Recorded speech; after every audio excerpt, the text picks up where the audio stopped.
दुसरं मी दिल्लीला सुरेंद्र ओवेच्यासाठी गेलो होतो की आपल्या ह्या विधानसभेमध्ये महामानव डॉक्टर बाबासाहेब आंबेडकरांवर अतिशय चांगलं असं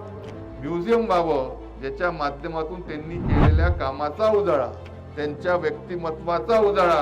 आपल्या जनता जनार्दनाला व्हावा। आणि म्हणून आंतरराष्ट्रीय स्मारक जे बाबासाहेबांचं दिल्लीला त्या निमित्ताने बनवलं आहे, मोदीजींनी ज्याची 2018 मध्ये उद्घाटन केलं, त्याचं डिटेलमध्ये पाहणी त्या निमित्ताने केलं। त्यांनी फक्त संविधानच नव्हे तर या देशाच्या दृष्टीने अतिशय मूलभूत ज्या गरजेच्या गोष्टी आहेत त्याच्यावर जे पॉलिसी त्यांनी लिहिली आहे, त्यांचं जे शिक्षण त्या निमित्ताने झालं आहे, त्यांचा जो सहवास त्या निमित्ताने झाला आहे, चौदार तळ्याचं आंदोलन असो किंवा काळाराम मंदिराचं आंदोलन असो, हे सर्व अतिशय समोर आपल्या मूर्तिमंत रूपामध्ये